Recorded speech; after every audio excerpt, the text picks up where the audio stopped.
Twelfth के अर्थशास्त्र के छात्रों का स्वागत है। आज बात करते हैं पूर्ति के नियम की। वही चौथा अध्याय, फर्म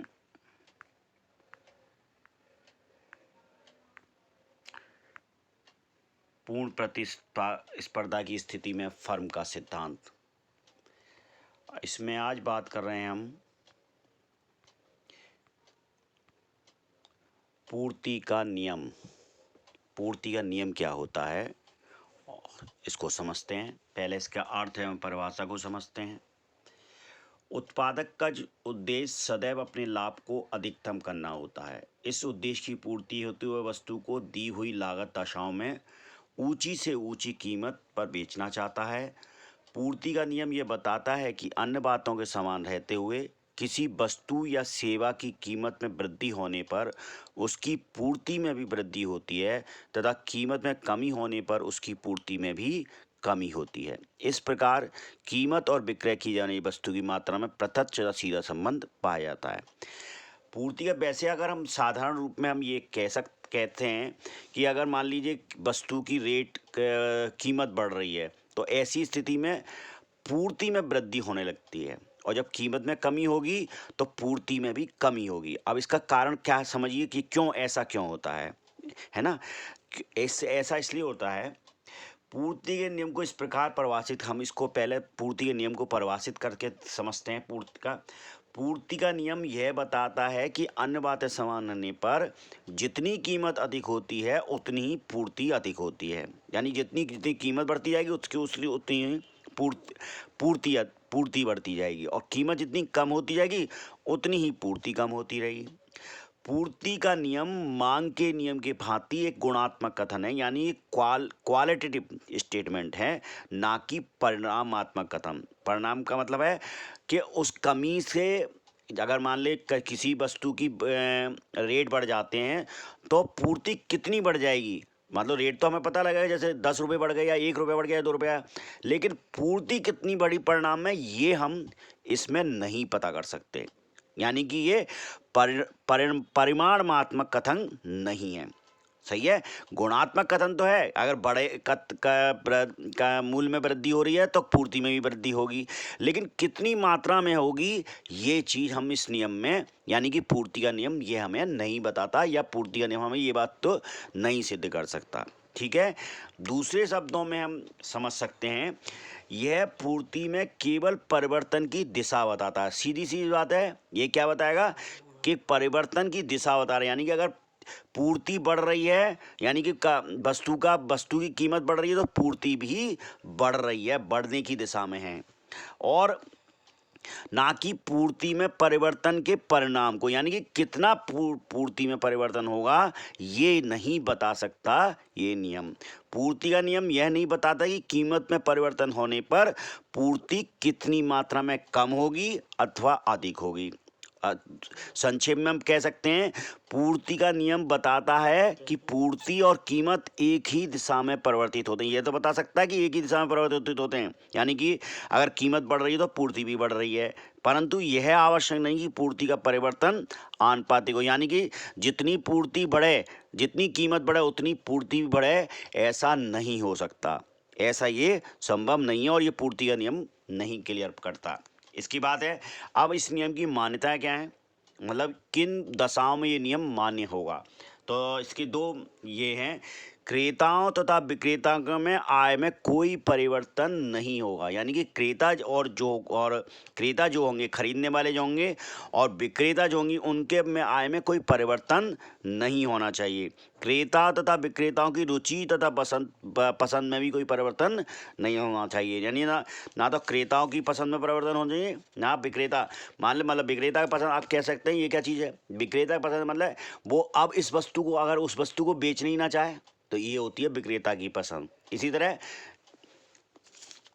विक्रेता की आय से मतलब जहाँ उसे फायदा ज़्यादा मिलेगा, निश्चित तौर पर विक्रेता उस चीज़ को बेचेगा, ये चीज़ कहलाती है। तो हम इन नियमों की मान्यता के आधार पर इस नियम को समझ सकते हैं। अब बात करते हैं पूर्ति के नियम की। इसके बाद उत्पत्ति के साधनों की कीमत स्थिर रहनी चाहिए, यानी कि उत्पत्ति के जो साधन है उसमें बहुत ज़्यादा बढ़ोतरी नहीं होनी चाहिए या कीमतें स्थिर रहनी चाहिए। यानी कि जिस वस्तु से वो उस वस्तु का उत्पादन हो रहा है, जिस वस्तु की हम बात कर रहे हैं उसकी पूर्ति और उसकी बात कर रहे हैं, उसका जो उत्पादन के साधन है वो उसमें कीमतें नहीं बढ़नी चाहिए।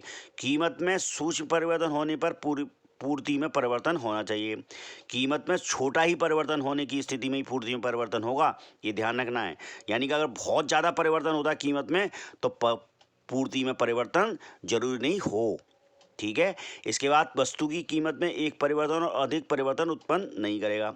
एक वस्तु की कीमत में एक परिवर्तन तो हो सकता है, अधिक परिवर्तन अगर उत्पन्न करेगा तो भी ये नियम लागू नहीं होगा, ये काम नहीं करेगा। अब बात करते हैं पूर्ति नियम की व्याख्या समझ लेते हैं। पूर्ति का नियम कीमत तथा बेचे जाने वाली मात्रा के बीच में सीधा संबंध को बताता है, यानी सीधा संबंध है। अगर कीमत बढ़ रही है तो पूर्ति भी बढ़ेगी, कीमत घट रही है तो पूर्ति भी घट रही है। इसलिए जब पूर्ति के नियम की पूर्ति रेखा द्वारा व्यक्त करते हैं तो पूर्ति की रेखा दाएं से दाएं हाथ से चलते हुए ऊपर की तरफ बढ़ती है, ऊपर की बढ़ती है। यही चीज देख लिए, मात्रा इसमें दिखाई दे रहा है, ये मात्रा है, यानी कि पहले Q1 थी, Q2 थी, Q3 थी। तो ऐसी स्थिति में Q1 की स्थिति में पूर्ति थी P, और Q यानी मात्रा Q की स्थिति में थी P पर। Q अगर घटी तो P1 हो गई, Q1 पर आई तो P1 हो गई, और Q2 आई यानी बढ़ गई तो P2 हो गई। यानी कि ये कहलाती हैं कीमतें। तो ऐसी स्थिति में अगर मात्रा घट रही है, मात्रा Q1 से घट रही है, यानी कि तो प्राइस भी P1 की स्थिति में आ जाएंगे, यानी घट जाएंगे। इसी तरह प्राइस जब बढ़ गए P2 पे पहुंच गए तो Q2 तो ऐसी स्थिति में मात्रा भी यानी पूर्ति भी बढ़ जाएगी, Q2 पर आ जाएगी। ये कहलाती। इसी तरह ये एक वक्र कैसा वक्र है, दाहिने ओर की ऊपर की चढ़ता हुआ, यही वो कहला है। दाएं ये रेखा कैसी होगी, ऊपर की ओर चढ़ती हुई, दाएं हाथ से ऊपर की ओर चढ़ती हुई होगी। इसमें कीमत में वृद्धि होने में विक्रेताओं के लाभ में वृद्धि होती है और अधिक लाभ प्राप्त करने की दृष्टि से वे पूर्ति को बढ़ाते हैं। ऐसा क्यों होता है कि कीमत में वृद्धि हो रही है, और ऐसी स्थिति में क्या होगा, विक्रेता यानी कि जब कीमत में वृद्धि होगी तो क्या होगा कि अब उसकी डिमांड बढ़ेगी तो निश्चित तौर पर उसका, अगर वो अभी तक 10 वस्तु बेच रहा था तो अब वो क्या करेगा, और वस्तुएं मंगा लेगा और ज़्यादा बेचकर ज़्यादा प्रॉफिट कमाना चाहेगा, इसलिए पूर्ति में वृद्धि हो जाएगी। ठीक है। यहाँ पर सी बस बात समझ में आती है कि कीमत में वृद्धि होने से विक्रेताओं के लाभ में वृद्धि होगी, और जब लाभ में वो लाभ बढ़ाने के लिए क्या करेगा, पूर्ति बढ़ा लेगा। दूसरी स्थिति क्या है, कीमत में कमी होने से विक्रेता व उत्पादक को लाभ प्राप्त होगा और या हानि होने लगेगी। कीमत में कमी होगी तो ऐसी स्थिति में क्या होगा, विक्रेता को तो लाभ प्राप्त होगा, क्योंकि विक्रेता पर जो स्टॉक होगा वो पूर्ति वो पूर्ति को कम कर देगा। क्या कर देगा, कम करेगा, क्योंकि इससे ऐसी स्थिति में उत्पादक जो होगा उसका लाभ कम होगा। उसका लाभ, अगर कीमतें कम होंगी तो उसका लाभ भी कम होगा। ऐसी स्थिति में वो पूर्ति कम करना चाहेगा। जब पूर्ति कम होगा तो निश्चित तौर पर वो विक्रेता के पास वस्तु नहीं पहुंचेगी, पूर्ति कम हो गई, ये कहलाती है। इस तरह से ये कमी और बढ़ोतरी दो बनते हैं। आपूर्ति को प्रभावित करने वाले घटक क्या हैं, अब समझते हैं। यानी कि पूर्ति को क्यों प्रभावित, कमी या बढ़ोतरी क्यों होगी, तो वस्तु की कीमत, अन्य बातें समान रहने पर यदि वस्तु की कीमत बढ़ जाती है तो पूर्ति बढ़ जाएगी, और वस्तु की कीमत कम होने पर पूर्ति घट हो जाएगी। यानी कि वस्तु की कीमत के कारण ऐसा आपूर्ति पर प्रभाव पड़ता है। दूसरा, अन्य वस्तुओं की कीमत, यदि अन्य वस्तुओं की कीमत में वृद्धि हो जाती है और उस वस्तु की कीमत वही रहती है तो उस वस्तु की पूर्ति कम हो जाएगी। यदि अन्य वस्तुओं की कीमत में कमी हो जाती है तो उत्पादक इस वस्तु की पूर्ति बढ़ा देंगे। यानी अन्य वस्तुओं की कीमत, अगर अन्य वस्तुओं की कीमत वृद्धि हो रही है तो उस वस्तु की कीमत वही रहती है तो उस वस्तु की पूर्ति कम हो जाएगी, क्योंकि ऐसी स्थिति में जिस वस्तु की कीमत बढ़ रही है पूर्ति उस वस्तु की होने लगेगी। इसलिए उस वस्तु की पूर्ति बढ़ने लग जाएगी। तो ये इस वस्तु की पूर्ति, जो वस्तु पहले जो जिसकी कीमत वही वो सेम रही है, उसकी पूर्ति कम, इसीलिए पूर्ति कम हुई, क्योंकि उसकी कम बस रेटों में कमी हो रही अन्य वस्तुओं की तुलना में। दूसरी स्थिति, तीसरी स्थिति है उत्पादन के साधनों की कीमतें। यदि उत्पादन के साधनों की कीमतें बढ़ जाती हैं, वस्तु की उत्पादन लागत बढ़ जाती है, तो पूर्ति कम हो जाएगी। निश्चित तौर पर है, अगर उत्पादक को उसी रेट पर बेचना है माल, और ऐसी स्थिति में जबकि उसकी लागत बढ़ गई है, यानी उसका प्रॉफिट और मार्जिन कम हो गया, तो निश्चित तौर पर वो माल कम बेचेगा, ठीक है, पूर्ति कम करेगा। इसके विपरीत यदि उत्पादन के साधनों में कीमतें कम हो जाती हैं, अब दूसरी स्थिति में क्या होती है, अगर उस वस्तु के उत्पादन के साधनों की कीमतें, जैसे कच्चा माल उसका कम रेट का आ जाता है, तो ऐसी स्थिति में उसका क्या होगा, कीमतें कम हो जाएंगी। जब कीमतें कम हो जाएंगी तो वस्तु की लागत भी तो कम होगी। ऐसी स्थिति में वो पूर्ति बढ़ाएगा ताकि उसका प्रॉफिट बढ़ जाए उत्पादक का। ये कहाँ पर आएगा, उत्पादक की बात आएगी। तकनीकी ज्ञान, तकनीकी ज्ञान के विस्तार होने से उत्पादन लागत कम हो जाती है, तो निश्चित इसमें ही बात वही है, अगर उत्पादन लागत कम होगी तो उत्पादक क्या करेगा, पूर्ति बढ़ाएगा, क्योंकि लाभ अधिक कमाना चाहेगा। उत्पादकों की रुचि, यदि उत्पादक एक वस्तु की अपेक्षा दूसरी वस्तु का उत्पादन अधिक पसंद करते हैं, तो निश्चित तौर पर उसकी दूसरी वस्तु की पूर्ति अधिक बढ़ जाएगी। यानी जो वस्तु उसके पास पहले से उसके रेट नहीं बढ़ रहे हैं, तो और दूसरी जो वस्तु है जो वो उत्पादन कर रहा है उस वस्तु के रेट बढ़ रहे हैं, तो निश्चित तौर पर वो दूसरी वस्तु का उत्पादन ज़्यादा करेगा और पहली वाली वस्तु का उत्पादन कम करेगा। क्योंकि जहाँ पर लाभ ज़्यादा होगा, निश्चित तौर पर उसका उत्पादन ज़्यादा करेगा। जब उत्पादन ज़्यादा करेगा तो पूर्ति बढ़ाएगा उसकी, और दूसरी वाली वस्तु की पूर्ति घटा देगा। इसके बाद प्राकृतिक तत्व, पर्याप्त वर्षा, सिंचाई की उचित सुविधाएं, अच्छी खाद आदि कृषि वस्तु की पूर्ति को बढ़ाते हैं। अगर अच्छी वर्षा हुई है तो निश्चित तौर पर किसान के पास पैसा आया होगा। सिंचाई की उचित व्यवस्थाएं, तो ऐसी स्थिति में किसान के पास अच्छी पैसा आई होगी, अच्छी खाद ऐसी वस्तुओं की पूर्ति को, तो ऐसी स्थिति में कृषि बढ़ेगी, कृषि की वैल्यू बढ़ेगी, कृषि से इनकम बढ़ेगी। जब कृषि से इनकम बढ़ेगी तो निश्चित तौर पर वो किसान वस्तुओं की मांग करेंगे, तो इससे मांग बढ़ जाएगी। इसके विपरीत अगर टिड्डी दल और सूखा अगर पड़ता है, तो ऐसी स्थिति में किसान के पास पैसा कम होगा, या और ऐसी स्थिति में वो कम मांग करेंगे, तो पूर्ति घट जाएगी, मांग उसकी कीमत भी घटेगी। परिवहन व संचार के साधन, परिवहन व संचार के साधन अगर उचित व सस्ते साधन उपलब्ध होने, वस्तुओं की आयात बढ़ने से उसकी पूर्ति बढ़ेगी। यानी कि अगर सस्ते साधन हो जाएंगे तो ऐसी स्थिति में उसका रेट कम हो जाएगा, वो कम रेटों पर आयात उसका एक्सपोर्ट किया जा सकेगा। आयात की ऐसी स्थिति में उसकी पूर्ति बढ़ जाएगी। युद्ध व राजनीतिक बाधाएं, अगर देश में युद्ध व राजनीतिक उथल-पुथल ज़्यादा हो रही है, तो ऐसी स्थिति में देशों में भी वस्तुओं की पूर्ति कम हो जाएगी। निश्चित तौर पर जब उथल-पुथल होगी तो ऐसी स्थिति में मांग नहीं बढ़ेगी, डिमांड नहीं होगी, तो ऐसी स्थिति में जब डिमांड नहीं होगी तो पूर्ति भी नहीं होगी। करारोपण नीति, जब सरकार किसी वस्तु पर अधिक कर लगा देती है तो वो वस्तु महंगी हो जाएगी, जिसके फल से उसकी रेट यानी कि महंगे हो गए, लेकिन परिणाम स्वरूप उसकी पूर्ति कम हो जाएगी, क्योंकि उसकी डिमांड कम होने लगेगी। उत्पादकों में परस्पर समझौता, किसी वस्तु के बड़े उत्पादक आपस में मिलकर अधिक लाभ करने की दृष्टि से उस वस्तु की पूर्ति को कम कर दें, यानी कि स्टॉक कर दें, तो ऐसी स्थिति में क्या करेंगे, स्टॉक कम करके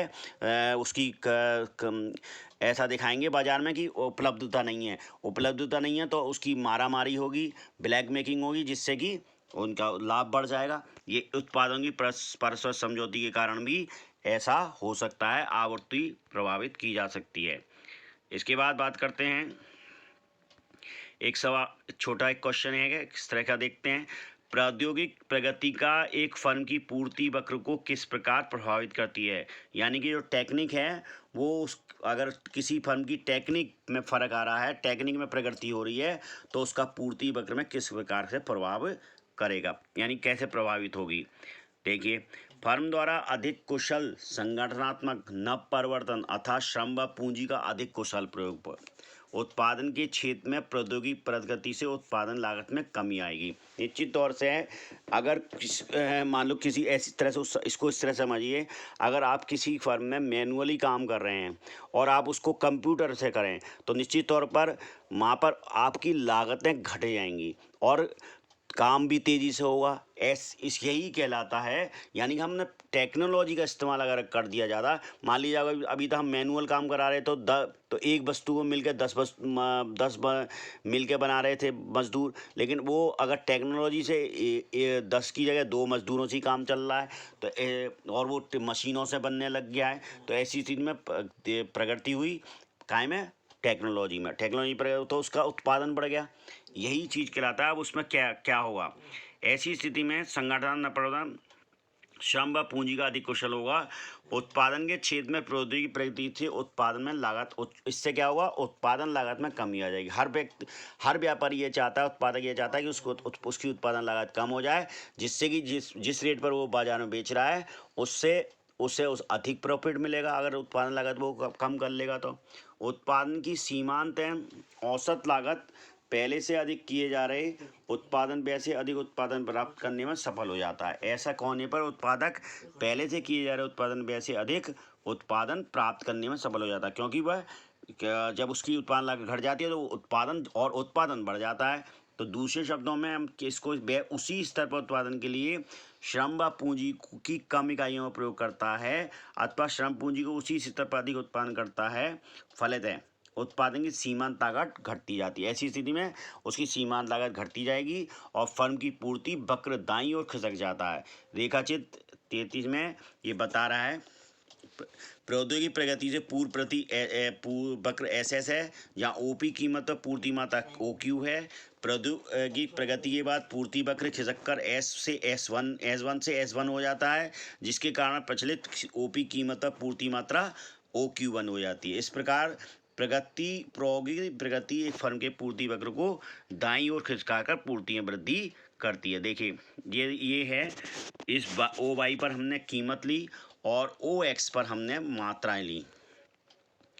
इस मात्रा को देखिए, ऐसी स्थिति में क्या होगा, मान लीजिए उसकी क्या जब थी जो प्राइस उसका P था तो वो A, यानी कि जो सप्लाई थी उसकी S OA और क्वांटिटी Q1, तो ऐसी स्थिति में वो A की स्थिति में काट रहा है। फर्मों की संख्या में वृद्धि होने पर, जब किसी वस्तु की फर्मों की संख्या में वृद्धि होगी, प्रगति में पूर्व वक्र SS है, जहाँ पर पूर्व जो वक्र है वो है SS, ये क्या है सप्लाई वाला SS, ठीक है। यहाँ पर वो क्या कर रहा है, तो कीमत कितनी थी OP कीमत थी और मात्रा का प्रयोग हो रहा था OQ का। अब मान लीजिए प्रौद्योगिकी यानी कि उसमें उन्होंने मशीनों का प्रयोग होने लगा। ऐसी स्थिति में क्या होगा, और पूर्ति वक्र खिसकर ये नीचे की तरफ आ जाएगा, S1 की स्थिति पर यहाँ पर आ जाएगा, S1 पर। ऐसी स्थिति में जिसके कारण प्रचलित OP कीमत जो है वो अब कीमत की पूर्ति बराबर वो अब हो जाएगी यहाँ पर, यानी कि अभी तो ये A बिंदु पर काट रही थी, यानी कि ये किस पर काट रहा था, SS कहाँ पर काट रहा था, A बिंदु पर, तो हमें A बिंदु पर उसकी पूर्ति कर रहे थे हम। अब जब हमारी सप्लाई की नीचे आ गई, यानी कि सप्लाई की स्थिति क्या हो गई, पूर्ति की स्थिति क्या हो गई, पूर्ति वक्र नीचे की तरफ खिसक गया। ऐसी स्थिति में वो अब कहाँ पर काटेगा, B पॉइंट पर, यानी कि उसकी क्वांटिटी बढ़कर, प्राइस तो वही रहा लेकिन क्वांटिटी बढ़कर कहाँ आ गई, Q1 पर। यही कहलाता है। और प्रौद्योगिकी प्रगति की स्थिति में क्या होता है, पूर्ति वक्र किस प्रकार पर, पूर्ति वक्र क्या हो गया, बढ़ गया, क्वांटिटी बढ़ गई, इसका मतलब पूर्ति वक्र पूर्ति बढ़ गई, उसी रेट पर पूर्ति बढ़ गई, ये कहलाता है प्रौद्योगिक वक्र। धन्यवाद, नमस्कार।